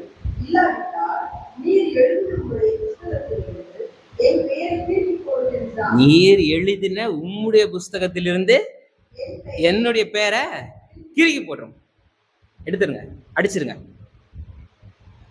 இப்ப அது வருவோம் கொஞ்ச நேரத்துல. பேர் எழுதிட்டாலே ஆவாலதான், கன்ஃபார்ம் லிஸ்டும் கிடையாது. எழுதப்பட்ட பேரு அடிக்கப்படவும் முடியும். வெளிப்படுத்தல் 3ஆம் அதிகாரத்துல அதுவும் இருக்கு. அதை நம்ம பின்னாடி கடைசியா பார்ப்போம். சரியா? இங்க என்ன சொல்றாரு? இந்த ஜனங்களுடைய பேர் எடுத்து போடுறதுக்கு பதிலா என் பேரை எடுத்து போட்டுருங்க ஆண்டவர்ன்றாரு. அதுக்கு ஆண்டவர் சொல்றாரு, இல்ல அவங்கள நானு கிறுக்கி போடுறேன் அப்படிலாம் சொல்றாரு. நீங்க தொடர்ந்து 33, 34, 35 வசனங்களை வீட்டுல போய் வாசிச்சு பாருங்க. ரெண்டாவது, சங்கீதக்காரன் வந்து சொல்றாரு 69ஆம் சங்கீதத்துல இம்ப்ளிகேட்டரி சாம்ஸ்ன்னு சொல்லிட்டு ஒரு லிஸ்ட் இருக்கு. நம்ம சங்கீதங்களை குறித்ததான வேத தியானத்துல வெள்ளிக்கிழமைகள்ல நம்ம பார்த்துட்டு வரோம்ல, அதுல இம்ப்ளிகேட்டரி சாம்ஸ்ன்னு சொல்லிட்டு ஒரு ஒரு ஒரு விதமான சங்கீதங்கள் இருக்கு. சாபம் விடும் சங்கீதங்கள். இது என்னடா அது? பரிசுத்த வேதாகமும் சாபம் விடுமா அப்படின்ட்டு நீங்க நினைக்கலாம். ஆனா பாத்தீங்கன்னா சில சாபம் விடும் சங்கீதங்கள் இருக்கு. ஏன் அப்படின்னு ஒரு தனி மனிதனா செய்யற அந்த அந்த வார்த்தைகளை சொல்றாரா, இல்ல வந்து தேவனுடைய பொறுப்புல இருந்து, தேவனுடைய ஸ்தானாதிபதியா இருந்து, ஒரு ராஜாவா இருந்து அநியாயத்தை அக்கிரமத்தை காணும் பொழுது இப்படிப்பட்ட கோபத்தினால அவர் பேசுறாரா அப்படின்ற காரியங்கள்லாம் நம்ம இந்த இம்ப்ளிகேட்டரி சாம்ஸ் பார்க்கும்போது நம்ம தெளிவா பார்த்திருக்கோம். இதை நீங்க ஞாபகம் வச்சிருப்பீங்க நம்புறேன். இதுல 69ஆம் சங்கீதத்துல 28ஆம் வசனம் பாத்தீங்கன்னா, ஜீவ புஸ்தகத்திலிருந்து அவர்கள் பெயர்கள் கிறுக்கி போடப்படுவதாக, நீதிமான்கள் பேரோட கூட அவர்கள் பேர் எழுதப்படாதிருப்பதாக. எப்படிப்பட்ட சாபம் பாருங்க, இம்ப்ளிகேட்டரி பாருங்க. இம்ப்ளிகேட்டரி சாம்ஸ்ன்னு சொல்லிட்டு எவ்வளவு, அவங்க பேரை ஜீவ புஸ்தகத்துல இருந்து எடுத்து போட்டுருங்க, உங்களுடைய பிள்ளைகளுடைய பேர் கூட அவங்க பேரை வைக்காதீங்க ஆண்டவரே அப்படின்ட்டு சொல்றாரு. இது தனிப்பட்ட மனிதன் வார்த்தை கிடையாது. ஒரு தேசத்தின் ராஜாவாய், ஒரு பொறுப்பானவராய் அக்கிரமக்காரரை பார்க்கும் பொழுது எழுகின்ற கோபம். நம்ம கூட சில இடத்துல சில அக்கிரமங்களை பார்க்கும்போது, அநீதிகளை பார்க்கும் பொழுது நமக்கு வந்து நம்முடைய உள்ளம் என்ன பண்ணுது, ஒரு கோபம் வருது. நல்லது, அந்த கோபத்தை நம்ம ஜெபத்துல காமிச்சு, ஜெபத்துல நம்ம இது பண்ணி அதை கடிந்து நம்ம என்ன பண்றோம், இது பண்றோம். பிசாசுக்கு எதிர்த்து நில்லுங்கள்னு சொல்லிட்டு வசனம் சொல்லுதுல, எதிர்த்து நிற்கிற போது நிற்கணும்னா அந்த கோபம் கண்டிப்பா இருக்கணும். அப்ப இதான் இம்ப்ளிகேட்டரி சாம்லே கூட என்ன சொல்றாரு, அவங்க பேரை ஜீவ புஸ்தகத்துல இருந்து எடுத்து போடுங்க. அப்ப 2 இடத்துல படியேற்பாட்டுல இருக்கு. இன்னும் சொல்ல போனா மல்கியாவின் புஸ்தகத்துல இன்னும் சூப்பரா சொல்றாரு பாருங்க. மல்கியா சொல்றாரு பாருங்க. மல்கியாவின் புஸ்தகம் 3ஆம் அதிகாரத்துல 16ஆம் வசனத்தை வாசி பார்த்தீங்கன்னா, அப்பொழுது கர்த்தருக்கு பயந்தவர்கள் ஒருவரோடு ஒருவர் பேசிக் கொள்வார்கள், கர்த்தர் கவனித்து கேட்பார். கர்த்தருக்கு பயந்தவர்களுக்காகவும் அவருடைய நாமத்தை தியானிக்கிறவர்களுக்காகவும் ஞாபக புஸ்தகம் ஒன்று அவருக்கு முன்பாக எழுதப்பட்டிருக்கிறது. ஞாபக புஸ்தகம்ட்டு இந்த இடத்துல ஒரு புத்தகம் இருக்குன்றத மல்கியா தீர்க்கதரிசி நமக்கு சொல்றாரு. இன்னும் இயேசு கிறிஸ்து இதை குறித்து என்ன சொல்றாரு பாருங்க. லூக்கா சுவிசேஷத்துல 10ஆம் அதிகாரத்துல 20ஆம் வசனம் வாசிச்சு பாத்தீங்கன்னா, ஆகிலும் ஆவிகள் உங்களுக்கு கீழ்ப்படுகிறதற்காக நீங்கள் சந்தோஷப்படாமல் உங்கள் நாமங்கள் பரலோகத்தில் எழுதப்பட்டிருக்கிறதுக்காக சந்தோஷப்படுங்கள். நீங்க வந்து இன்னைக்கு இப்ப கூட சில இதுல ஒரு ஒரு பிரபலமான சுவிசேஷகர் சொல்லிட்டாரு, அற்புதம் நடக்காத சபைக்கு போகாத, அப்படி பண்ணாத, இப்படி பண்ணாத, அதுட்டு சொல்றாரு. அற்புதங்கள் பத்தி தானே ஒரு சரியான பார்வையே இல்லைன்னு தான் நான் நினைக்கிறேன். அற்புதங்களை குறித்து ஒரு சரியான கண்ணோட்டம் இல்லைன்றதுல தான் நான் யோசிக்கிறேன். பிசாசுகளும் என்ன பண்ண முடியுது, என்ன பண்ணுது, அற்புதம் செய்யுது. அற்புதம் செய்யறதுனாலே அவங்க கர்த்தருடைய பிள்ளைங்கன்னு கிடையாது. அது ஜாக்கிரதையா இருக்கணும். கர்த்தருடைய பிள்ளைங்க அற்புதம் செய்வாங்க. ஆனா அற்புதம் செய்யறதுனாலே அவங்க கர்த்தருடைய பிள்ளைங்கன்னு கிடையாது. ரொம்ப கேர்ஃபுல்லா அதை ஹேண்டில் பண்ணணும்.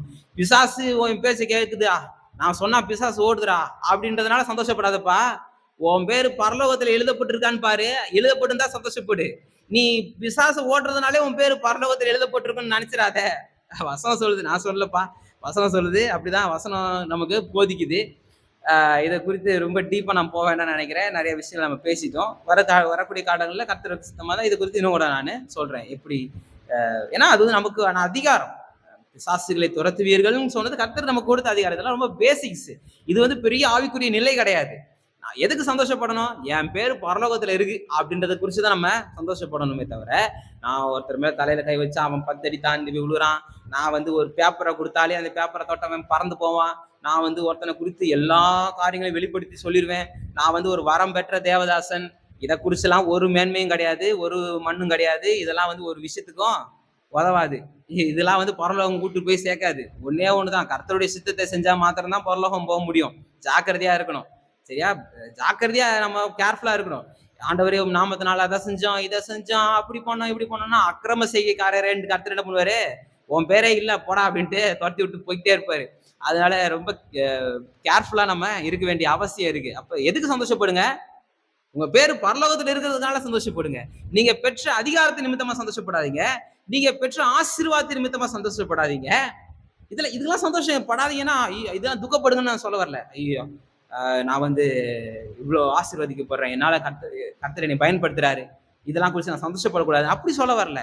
ஆனா இது எல்லாத்த விட பரலோகத்துல பேரு எழுதப்பட்டிருக்கு, அதை குறிச்சு நீங்க சந்தோஷப்படுங்க.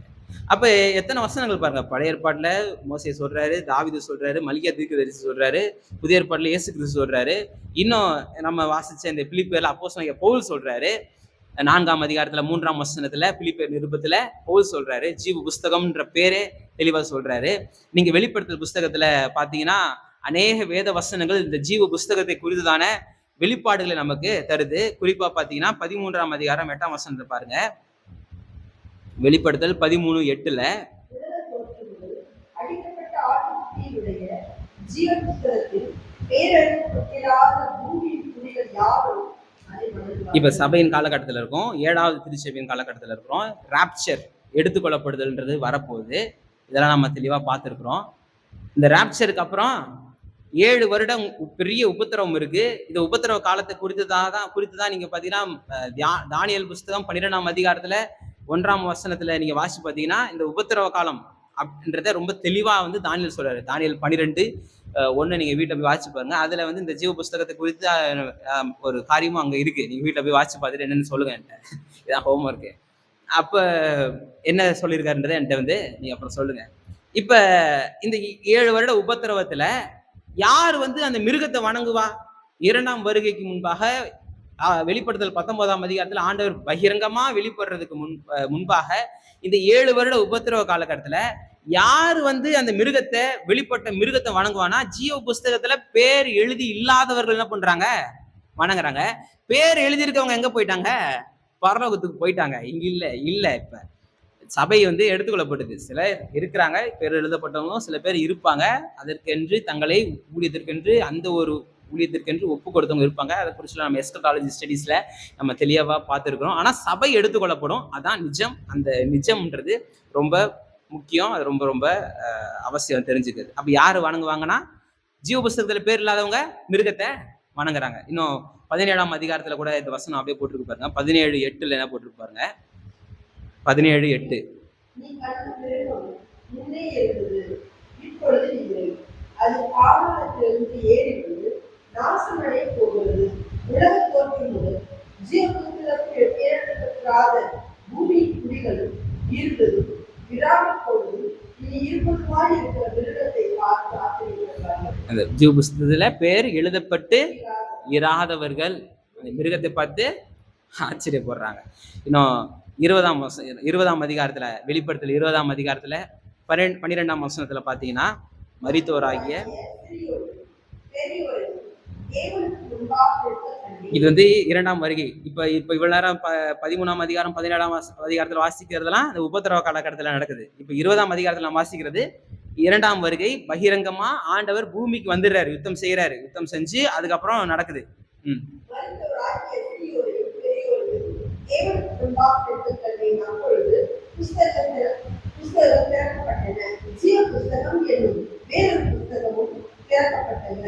அப்பொழுது அந்த புஸ்தகங்களில் எழுதப்பட்டவைகளின்படியே மரித்தோர் தங்கள் கிரியைகளுக்கு தக்கதாக நியாயத்தீர்ப்பு படைத்தார்கள். இப்ப சபை எடுத்துக்கொள்ளப்பட்டுருச்சு. கைவிடப்பட்டவர்கள் கிறிஸ்தவங்க சில பேர் இருக்கிறாங்க. ஆனா அவங்க எப்படி இந்த ரட்சிப்பை பெற்றுக்கொள்ள முடியும்னா, தங்களுடைய ரத்தத்தின் மூலமா தான், மரிக்கிறது மூலமா தான் அவங்களுக்கு வாய்ப்பு. வேற வழியே கிடையாது. சிலருக்கு கர்த்தர் காப்பாற்றுகிறாரு. அந்த கடினமான காலகட்டத்திலையும் கர்த்தருக்காய் மிருகத்தின் முத்திரையை எடுக்காதவர்களே கர்த்தர் போஷிப்பார். அதுல எனக்கு எந்த விதமான சந்தேகமும் கிடையாது. எல்லா கதவுகளும் அடைக்கப்பட்டாலும் கர்த்தர் போஷிப்பாரு. ஆனாலும் இரத்த சாட்சிகளாய் அவங்க மரிப்பாங்க. அநேகர் மரிப்பாங்க. அவங்க பேரும் என்ன எழுதப்பட்டிருக்கு. அவங்க பேரையும் நிறைய புஸ்தகங்கள் திறக்கப்படுது. அதுல இதையும் திறந்து உங்க பேர்லாம் இதுல இந்த லிஸ்ட்ல இருக்கு, வாங்க அப்படின்ட்டு கூட்டிட்டு போறாரு. இன்னும் 21ஆம் அதிகாரத்தினுடைய 27ஆம் வசனத்துல பாத்தீங்கன்னா, தீட்டுள்ளதும் அருவருப்பையும் பொல்லாப்பையும் நடப்பிக்கிறதுமான ஒன்றும் அதிலே பிரவேசிப்பதில்லை. ஆட்டுக்குட்டியானவரின் ஜீவ புஸ்தகத்துல எழுதப்பட்டவர்கள் மாத்திரமே அதுல பிரவேசிப்பார்கள். அவருடைய ஜீவ புஸ்தகத்துல எழுதப்பட்டவர்கள் மாத்திரம்தான் பரலோகத்துல பிரவேசிக்க முடியுன்ற சத்தியம் இதன் மூலமா நமக்கு வெளிப்படுது. அப்ப ஜீவ புஸ்தகம்ன்றது நான் கண்ட தரிசனம் கிடையாது. இல்ல யாரோ சொன்னதை நான் சொல்லல. ஏதோ இல்லாத ஒரு காரியத்தை எக்ஸாஜரேட் பண்ணி நான் சொல்லல. இது ரியல், நிஜம். இந்த நிஜத்தை தான் உங்களுக்கு நான் காமிச்சு கொடுக்குறேன். சரியா? இப்ப பரிசுத்த வேதாகமம் இந்த நிஜம்ன்றதை நமக்கு உறுதிப்படுத்துது. மோசே சொல்றாரு, தாவீது சொல்றாரு, தானியேல் சொல்றாரு, மல்கியா தீர்க்கதரிசி சொல்றாரு, இயேசு கிறிஸ்துவே சொல்றாரு, அப்போஸ்தலனாகிய பவுல் சொல்றாரு. நீங்க அப்படியே பாத்தீங்கன்னா அப்போஸ்தலனாகிய யோவான் தன்னுடைய வெளிப்படுத்தின விசேஷத்துல அநேக முறை இந்த ஜீவ புஸ்தகத்தை சொல்றாரு. இதை விட நமக்கு ஒரு பெரிய சாட்சி தேவையில்லை, இது ரியல் அப்படின்றது நமக்கு இதன் மூலமாய் புரியுது. இப்ப இதனுடைய அதிகாரி யார்? இது யார் கரத்துல இருக்குன்னா ஆண்டவருடைய கரத்துல இருக்கு. நம்ம வாசிச்ச இந்த 20ஆம் அதிகாரம் வெளிப்படுத்தல் 20ஆம் அதிகாரத்துல 12ஆம் வசனத்திலிருந்து வாசி பார்த்தீங்கன்னா, மரித்தோராகிய சிறியோரையும் பெரியோரையும் தேவனுக்கு முன்பாக நிற்க கண்டேன். அப்பொழுது புஸ்தகங்கள் திறக்கப்பட்டன. ஜீவ புஸ்தகம் எனும் வேறொரு புஸ்தகமும் திறக்கப்பட்டது. அப்பொழுது அந்த புஸ்தகங்களில் எழுதப்பட்டவைகளின்படியே மரித்தோர் தங்கள் கிரியைகளுக்கு தக்கதாக நியாய தீர்ப்பு அடைந்தார்கள். சமுத்திரம் தன்னிலுள்ள மரித்தோரை ஒப்புவித்தது. மரணமும் பாதாளமும் தங்களிலுள்ள மரித்தோரை ஒப்புவித்தன. யாவரும் தங்கள் தங்கள் கிரியைகளின்படியே நியாயத்தீர்ப்பு அடைந்தார்கள். அப்பொழுது மரணமும் பாதாளமும் அக்கினி கடலிலே தள்ளப்பட்டன. இது இரண்டாம் மரணம். ஜீவ புஸ்தகத்தில் எழுதப்பட்டவர்களாக காணப்படாதவன் எவனோ அவன் அக்கினி கடலிலே தள்ளப்பட்டான். ஜீவ புஸ்தகத்துல பேர் எழுதப்படாதவனாக இருந்தா அவன் அக்கினி கடலிலே தள்ளப்பட்டான். பேர் இருக்கணுமா? பேர் இருக்கிறது எவ்வளவு அவசியம் தெரியுதா? இப்ப புரியுதா? பேர் இல்லைன்னா அந்த புத்தகத்துல பேர் இல்லைன்னா அக்னி கடல் தான். அங்க ஆண்டவர் கிருபை உள்ளவராச்சேன்ட்டு நீங்க போய் நிக்க முடியாது. அவர் கிருபை உள்ளவர் தான், அவர் இரக்கம் உள்ளவர் தான். ஆனா அவருடைய இரக்கத்தின் மேன்மையை நீங்க அறிஞ்சு கொள்ளணும்னா நீங்க பழைய ஏற்பாட்டின் தீர்க்க தரிசன புஸ்தகத்தை வாசிச்சு பாருங்க. இன்னைக்கு சபையின் காலகட்டத்துல ஆண்டவர் எவ்வளவு கிருபையா இருக்கிறாருன்னு அங்கதான் தெரியும் உங்களுக்கு. நீங்க உதாரணத்துக்கு சொல்றேன், எசேக்கியேல் தீர்க்க தரிசன புஸ்தகத்துல முதல் ஒரு 10 அதிகாரங்களை வாசிச்சு பாருங்க.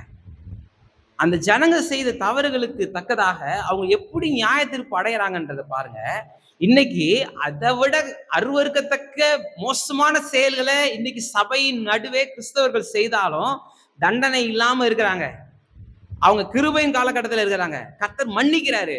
இப்ப நம்மளால நம்முடைய பாவங்களை அதை விட மோசமான பாவங்களை செஞ்சதா கூட ஆண்டவரே நான் செஞ்சது தப்புதான் ஆண்டவரேன்ட்டு என்னால பண்ண முடியும், ஆண்டவர்கிட்ட மனம் திரும்ப முடியும். இதுதான் கிருபையின் காலம். ஒரு காலம் இருக்கு, இந்த கிருபையின் காலம் முடிஞ்சு மறுபடியும் நியாயப்பிரமாண காலம். தானியேலுடைய 69 வாரங்கள் முடிச்சு 70வது வாரம் அந்த பாஸ் பீரியட்ல இருக்கிறோம். அதை குறித்து நம்ம பார்த்தோம். நம்ம பிலிப்பியர் 3ஆம் அதிகாரத்தினுடைய கடைசி பகுதிகளை பார்க்கும்போது நம்ம பார்த்தோம். அந்த காலகட்டம் நியாயப்பிரமாண காலகட்டம்.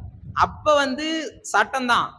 ஆண்டவரே பேர் இல்லையா, பரவாயில்ல ஆண்டவரே, நான் உங்களுக்காக நிறைய ஊழியம் செஞ்சிருக்கேன், நான் அதை எவ்வளவு தான தர்மங்கள் செஞ்சிருக்கேன், நான் அதை பண்ணியிருக்கேன் இதை பண்ணியிருக்கேன், ஒன்றும் எடுபடாது.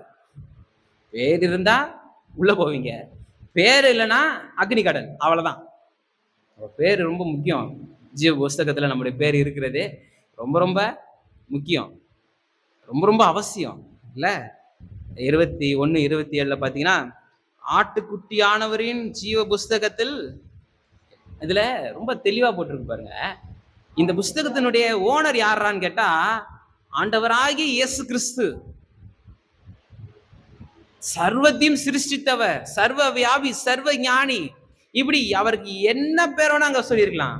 ஆனா ஒரு பேரை சொல்றாங்க. என்ன பேரு?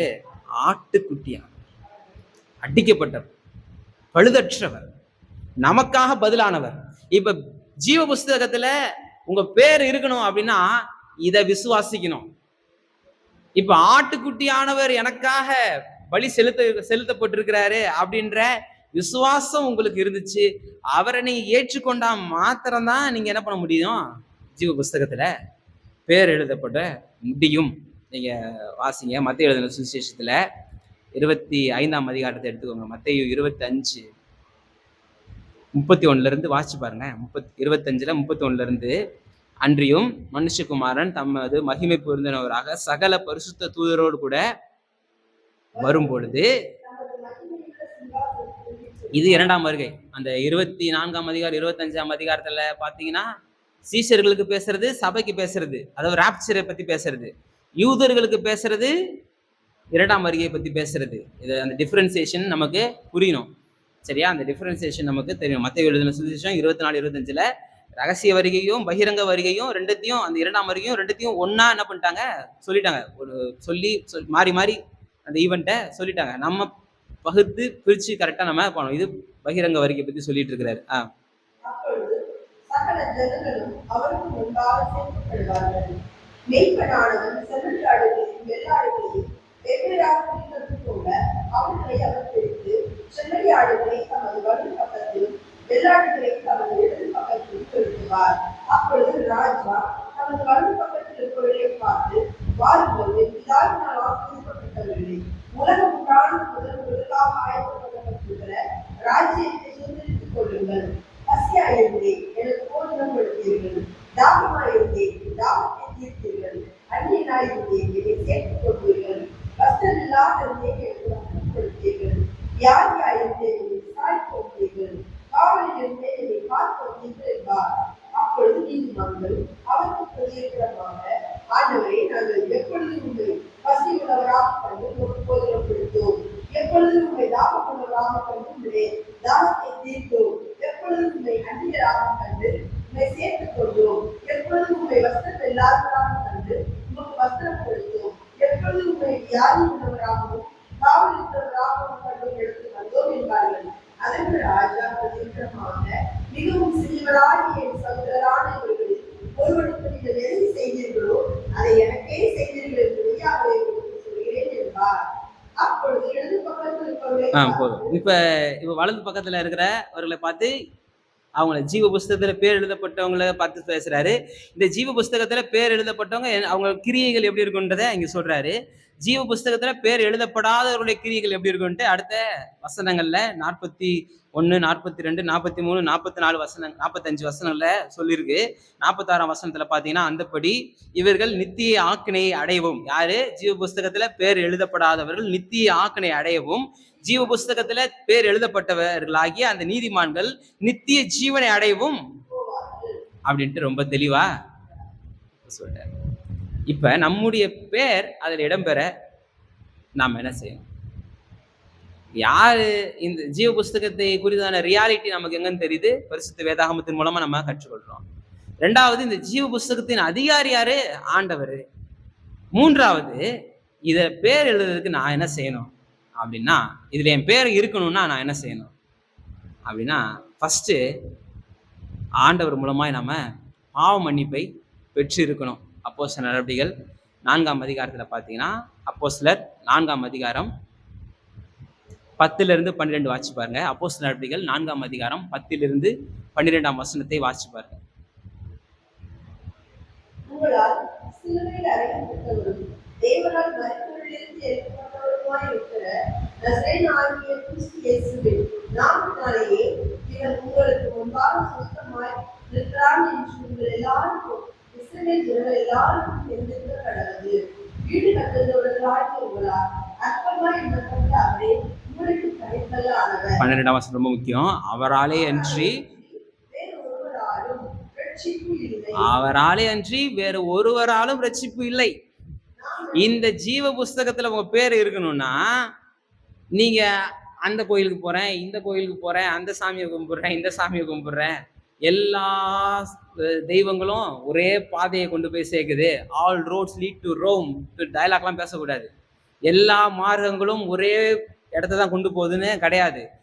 போறதுக்கு ஒரு வழிதான், ஒரே பாதை தான். நித்திய ஜீவன் அடையினா ஒரே பாதை தான், அது ஆண்டவராகி இயேசு கிறிஸ்து மாத்திரம்தான். இல்லைங்க அப்படின்னா அது உங்க விசுவாசம், உங்களுடைய நம்பிக்கை, உங்களுடைய இது. ஆனா நிஜத்தை நான் சொல்லிடுறேன். நிஜம் என்னன்னா இதான் நிஜம். அவராலே அன்றி வேறு ஒருவராலும் ரட்சிப்பு இல்லை. இதுல கோ ரெடிமேட் கான்செப்டே கிடையாது. கிறிஸ்தவத்திலேயே நான் இந்த புனிதர்களை வணங்குகிறேன், அவங்கள வணங்குகிறேன், ஆதி அப்போஸ்தலரை வணங்குகிறேன், தூதர்களை வணங்குகிறேன், ஒருவராலும் ரட்சிப்பு கிடையாது. ஆண்டவராக இயேசு கிறிஸ்துன்ற ஒரே ஆளால மட்டும் தான் நமக்கு ரட்சிப்பு.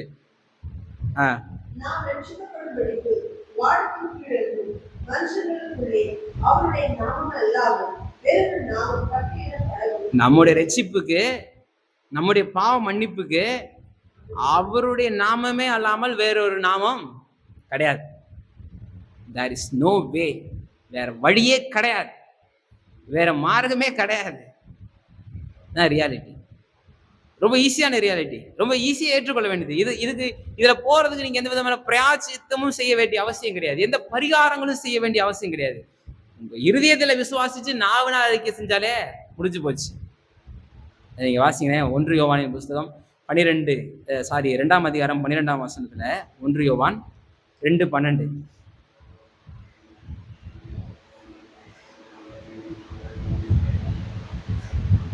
பிள்ளைகளே, அவருடைய நாமத்தின் நிமித்தம் உங்கள் பாவங்கள் மன்னிக்கப்பட்டிருப்பதினால் உங்களுக்கு எழுதுகிறேன். அவருடைய நாமத்தின் நிமித்தமாக மாத்திரம்தான் நம்முடைய பாவங்கள் மன்னிக்கப்பட்டிருக்கும். அப்ப நம்முடைய பேர் ஜீவ புஸ்தகத்துல இருக்கணும்னா முதல்ல நம்ம பாவங்கள் மன்னிக்கப்பட்டிருக்கணும். இந்த பாவங்கள் எதன் மூலமாய் மன்னிக்கப்பட்டிருக்கணும்? ஆண்டவருடைய பரிசுத்தமுள்ள அந்த இரத்தத்தின் மூலமாகவும் அவருடைய நாமத்தின் மூலமாக மாத்திரம் தான் நம்முடைய பாவங்கள் மன்னிக்கப்பட்டிருக்கும். அதனாலதான் இந்த புத்தகத்தை சொல்லும் பொழுது ஆட்டுக்குட்டியானவரின் ஜீவ புஸ்தகம் அப்படின்ட்டு அவர் என்ன செய்தார் அப்படின்ற அந்த காரியத்தை மென்ஷன் பண்ணி அவரை சொல்றாங்க. அவருடைய நித்தியத்துல முந்தின நித்தியத்தில் இருக்கிற நாமங்களையோ, அவருடைய சர்வ வல்லமையை வெளிப்படுத்தும் நாமங்களோ, அவருடைய பிந்தின நித்தியத்துல வெளிப்பட போகிற நாமங்களோ எதுவுமே பயன்படுத்தப்படல. அந்த புத்தகத்தின் யாருடையது அப்படின்னா ஒரே வார்த்தை சொல்லிட்டாங்க, அவர் என்ன செஞ்சாருன்றதை சொல்லிட்டாங்க. அப்ப உங்களுடைய பாவங்கள் அவருடைய ரத்தத்தினால, அந்த பரிசுத்தமுள்ள ரத்தத்தினால அந்த நாமத்தின் மூலமாய் மன்னிக்கப்படுறது. இதன் மூலமாக மாத்திரம்தான் நம்ம பேர்கள் அதுல எழுதப்பட்டிருக்கும். ரெண்டாவது,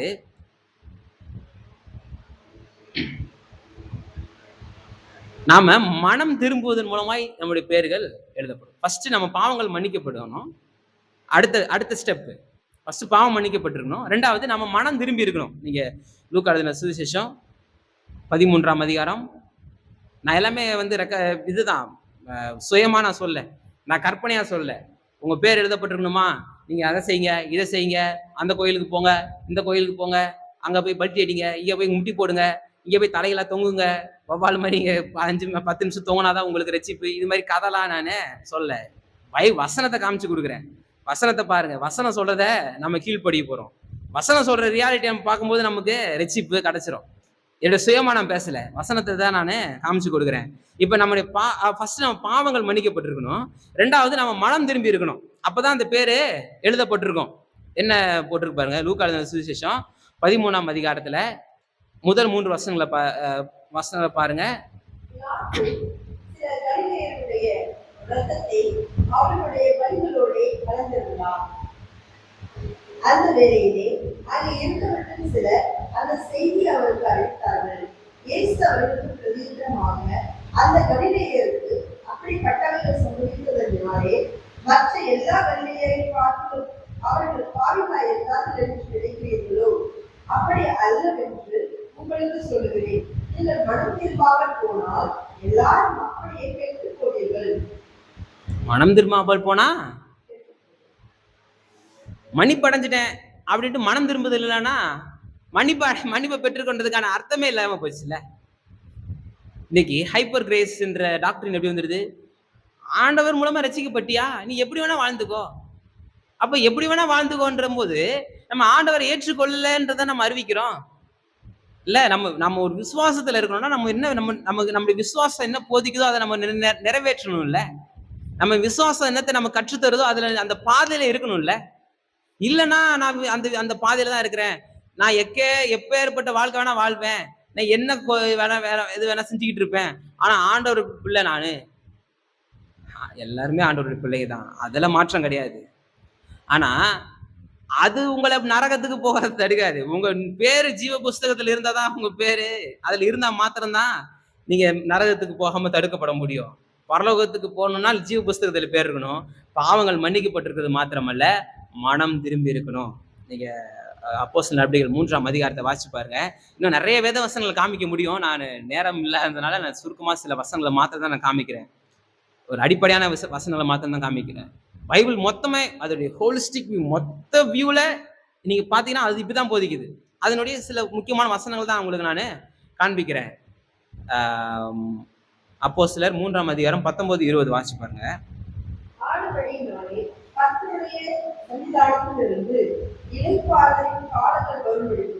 முன்னே குறிப்பிட்ட இயேசு கிறிஸ்துவை அவர் உங்களிடத்தில் அனுப்பும்படிக்கும் உங்கள் பாவங்களை நிவர்த்தி செய்யப்படும் பொருட்டு நீங்கள் மனம் திரும்பி குணப்படுங்கள். உங்கள் பாவங்கள் நிவர்த்தி செய்யப்படும் பொருட்டு மனம் திரும்பி குணப்படுங்கள். நமக்கு குணப்படணும்ன்ற ஆசை இருக்கு, சுகமாகணும்ன்ற ஆசை இருக்கு. ஆனா மனம் திரும்பினாதான் சுகம். நான் சொல்ல, வசனம் சொல்லு, மனம் திரும்பி குணப்படுங்க. அவருடைய தழும்புகளால் குணமாகறோம் நம்ம சொல்றோம். கரெக்ட். அவருடைய தழும்புகளால் தான் நம்ம குணமாகறோம். நம்முடைய கிரியைகளால் கிடையாது. ஆனா அந்த தழும்புகளை நான் எப்படி ஏற்றுக்கொள்றேன்றது எப்படி நான் வெளிப்படுத்த முடியும்? என்னுடைய மனம் திரும்புதல் மூலமா தான் நான் வெளிப்படுத்த முடியும். பழைய வாழ்க்கையை நான் வாழ்ந்துட்டு இருந்தா அவரை நான் ஏற்றுக்கொண்டேன்றது எப்படி நான் பறைசாற்ற முடியும்? எப்படி நான் தெரியப்படுத்த முடியும்? நாம நற்கிரியைகளை செய்கிறதுனால நீதிமான்கள் கிடையாது. நீதிமான்களா இருக்கிறதுனால தான் நற்கிரியை செய்ய வேண்டிய அவசியம் இருக்கு. மனம் திரும்பி குணப்படுங்கள். உங்களுக்கு சுகம் வேணுமா? மனம் திரும்புங்க. வசனம் ரொம்ப தெளிவா நமக்கு போட்டிருக்கு. அப்ப முதலாவது நம்ம பாவங்கள் மன்னிக்கப்பட்டிருக்கணும். 2வது நம்ம மனம் திரும்பி இருக்கணும். 3வது நம்முடைய வாழ்க்கையில இந்த ஆண்டவரை பின்பற்றி வாழணும். என் பாவங்கள் மன்னிக்கப்பட்டிருக்கு, ஓகே. நான் மனம் திரும்ப மாட்டேன் அப்படின்னா நோ யூஸ். பாவம் மன்னிக்கப்படலன்னு அர்த்தம், நான் ரட்சிக்கப்படலன்னு அர்த்தம்.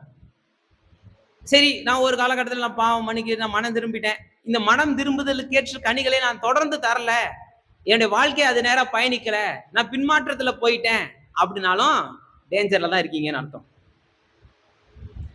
வாசிங்க யோவான் தீர்க்கதரிசன யோவான் சுவிசேஷ புஸ்தகத்துல 3ஆம் அதிகாரத்துல 36ஆம் வசனத்தை வாசி பார்த்தீங்கன்னா, குமாரனிடத்தில் விசுவாசமாயிருக்கிறவன் நித்திய ஜீவனை உடையவனாயிருக்கிறான், குமாரனை விசுவாசியாதவனோ ஜீவனை காண்பது இல்லை, தேவனுடைய கோபம் அவன் மேல் நிலைத்து நிற்கும் என்றார். இப்ப குமாரனை உடையவன் நித்திய ஜீவனை உடையவன்.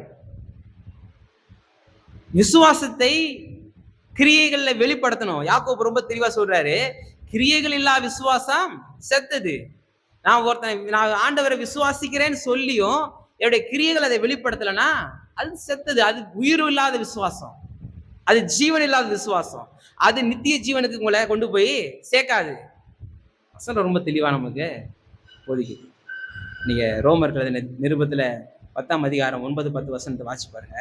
ரோமர் 10ஆம் அதிகாரம் 9-10 என்னவென்றால், கர்த்தராகிய இயேசுவை நீ உன் வாயினால் அறிக்கையிட்டு தேவன் அவரை மரித்தோரிலிருந்து எழுப்பினார் என்று உன் இருதயத்துல விசுவாசித்தால் ரட்சிக்கப்படுவாய். ரட்சிப்புன்றது எவ்வளவு ஈஸின்றது பாருங்க. எந்த பிராயச்சித்தமோ பரிகாரமோ நம்மளுடைய எந்த கிரியைகளும் இல்லை. இந்த ஆண்டவரை ஏற்றுக்கொண்டு இவர் மரித்தோரிலிருந்து எழுந்து இன்றைக்கு ஜீவாதிபதியாய் ஜெயாதிபதியாய் இருக்கிறார்ன்றதை விசுவாசிச்சா ரட்சிப்பு. அடுத்தது 10ஆம் வசனம் சொல்லுது பாருங்க, நீதி உண்டாக இருதயத்துல விசுவாசிக்கப்படும், ரட்சிப்பு உண்டாக. இப்ப நாம நீதிமான ஆகிறதுக்கு இது போதும். இதயத்தில் விசுவாசிச்சு நாவினால அறிக்கை செய்யறோம், சரியா?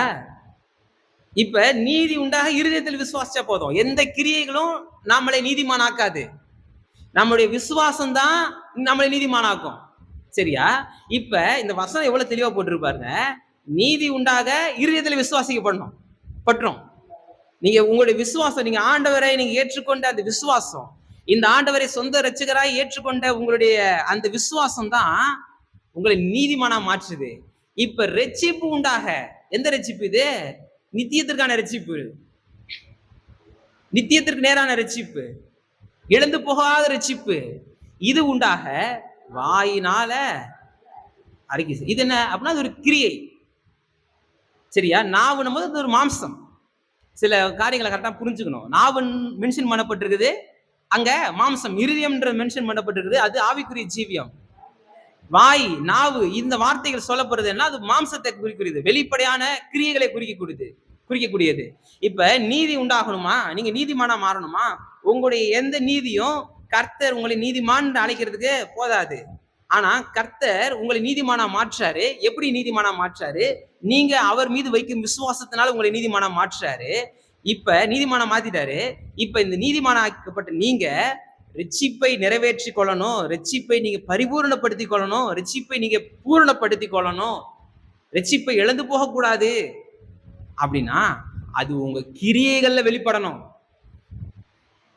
நீங்க நீதிமானாக்கப்பட்டது உங்க கிரியைகளை வெளிப்பட்டா மாத்திரம்தான் ரட்சிப்பை இழந்து போக முடியாது. ரட்சிப்பு நிறைவேற பிரயாசப்படுங்கள்ட்டு சொல்றாருல்ல, நம்ம அதை குறித்து நிறைய பார்த்துட்டோம். உங்க ரட்சிப்பை நீங்க இழந்து போயிடாதீங்கன்னு சொல்றாரு. எபிரேயர் நிருபத்துல 4ஆம் அதிகாரத்துல அந்த வசனங்களை குறித்து நம்ம பார்க்கும்போது நம்ம ரொம்ப தெளிவா நம்ம பார்த்துருக்கிறோம். நம்ம ரட்சிப்பை நம்ம இழந்து போயிடக்கூடாது.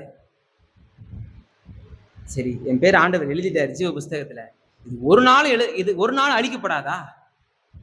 இது வந்து ஒரு முறை எழுதிட்டா அவ்வளவுதான். ஓகே, அப்படியா? ட்ரெயின் இருக்கு. ட்ரெயின்ல சார்ட் இருக்கும், போடுவாங்க. நீங்க பாத்தீங்கன்னா ரிசர்வேஷன் பண்ணவங்களுக்கு சார்ட் ப்ரிப்பேர் பண்ணுவாங்க. சார்ட் போட்டிருப்பாங்க யாரெல்லாம் ரிசர்வேஷன் பண்றாங்க. அதுல பேர் இருந்தா நீங்க என்ன பண்ண முடியும்? ட்ரெயின்ல டிராவல் போக முடியும். போயிட்டு நேரம் நிப்பீங்க. இப்ப நிறைய டிஜிட்டல்ல வந்துருச்சு. சரி, இப்ப சில இடத்துல கேட்கவே மாட்டாங்க. அவங்க பாத்துறாங்க எந்தெந்த சீட்ல யாரை உட்காந்துறாங்கன்னு பாத்துட்டே போயிடுறாங்க. கேட்கறாங்க, வந்து கேட்கறாங்க, உன் பேர் இருக்கா? லிஸ்ட்ல பேர் இருக்குப்பா, நீ டிராவல் பண்ணலாம். இதுக்கு உங்க முயற்சி என்ன? பேர் இருக்கு, நான் வீட்டுல ஜாலியா படுத்து தூங்கிட்டு இருப்பேன். ட்ரெயின் வந்து நம்ம பெட்ல வந்து நம்மளை தூக்கி வச்சு நம்மளை கொண்டு போகாது. நீங்க போனோம், ரயில்வே ஸ்டேஷன் போனோம், சரியான நேரத்துக்கு போனோம், சரியான காலத்துக்கு போனோம், அங்க நிக்கணும், ட்ரெயின் வரும், அதுல ஏறணும். பரலோகம் போறதுக்கு ஆண்டவரால் ரட்சிக்கப்பட்டீங்க. லிஸ்ட்ல பேர் இருக்கு, ஜீவ புஸ்தகத்துல பேர் இருக்கு. நீங்க போலனா அவரு கிளம்பிடுவாரு. உங்களுக்கு ஆயத்தம் இல்லை அப்படின்னா ட்ரெயின் கிளம்பிடும், ஜீவ புஸ்தகத்துல பேரு அடிக்கப்பட்டுரும். அதுவும் நிச்சயம். ஜீவ புஸ்தகம்ன்றது நிச்சயம், இதுல பேர் எழுதப்பட்டிருக்குன்றது நிச்சயம். இது பேரு எழுதப்பட்ட பேரு அடிக்கப்படவும் சான்ஸ் இருக்குன்றதும் நிச்சயம். அதையும் நான் சொல்லி ஆகணும். உங்களுக்கு இந்த பூனைக்குட்டி தடவி கொடுக்குற மாதிரி உங்க பேர்லாம் ஜீவ புஸ்தகத்துல எழுதிருக்கு அப்படின்ட்டு அந்த ரியாலிட்டியை மட்டும் காமிக்கிறதுக்கு நான் வரல. அது அடிக்கப்பட்டாதபடிக்கு நீங்க ஜாக்கிரதையா இருங்க. நீங்க வாசிங்களேன். இதையும் நானும் சொந்தமா சொல்ல, வசனத்துல இருக்கிறதா சொல்றேன். வெளிப்படுத்தல் புஸ்தகத்துல 3ஆம் அதிகாரத்துல போட்டிருக்கு பாருங்க.